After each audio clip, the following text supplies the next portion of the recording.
पाकिस्तान के musical icon Nusrat Fateh Ali Khan की अनसुनी recordings पर मुश्तमिल एक नया एल्बम 20 सितंबर 2024 को रिकॉर्डिंग के 34 साल बाद रिलीज किया जाएगा।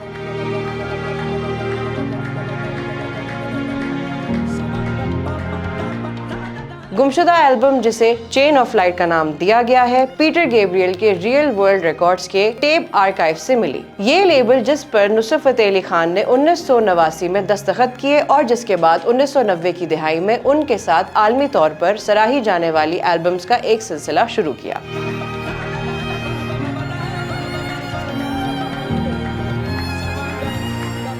एल्बम के अजरा को जुज़वी तौर पर ब्रिटिश कौंसिल की मदद हासिल है। रियल वर्ल्ड रिकॉर्ड्स की वेबसाइट के मुताबिक 8 दीगर गुलकारों और मौसीकारों के साथ चेन ऑफ लाइट 4 रिवायती कवाल पेश करेगा, जिनमें एक ऐसी भी शामिल है जिसको पहले कभी नहीं सुना गया। ये रिकॉर्डिंग रियल वर्ल्ड स्टूडियोज में अप्रैल 1990 में की गई थी, जिसके दौरान उन्होंने कनेडियन प्रोड्यूसर माइकल ब्रुक के साथ अपने क्रॉसओवर एल्बम मस्त मस्त पर काम किया था। रियल वर्ल्ड स्टूडियोज के एक गोदाम में ये एल्बम मदफून रहा, जिसका खोज इस वक्त लगा जब लेबल 2021 में अपने आर्काइव को मुंतकिल कर रहा था। 1997 में नुसरत फतेह अली खान 48 साल की उम्र में इंतकाल कर गए थे। तकरीबन 30 साल बाद भी इस अजीम गुलकार की मिरास मदाहों को नई नस्लों को अपनी तरफ मुतवज्जे कर रही है, जिसका सबूत माहाना 6 मिलियन औसतन स्पॉटिफाई सामीन और उनकी मौसीकी को यूट्यूब वीडियोस में 1 अरब से ज्यादा सुना जाता है। चेन ऑफ लाइट 20 सितंबर 2024 को रियल वर्ल्ड रिकॉर्ड्स पर रिलीज होगी। इस एल्बम की सीडी,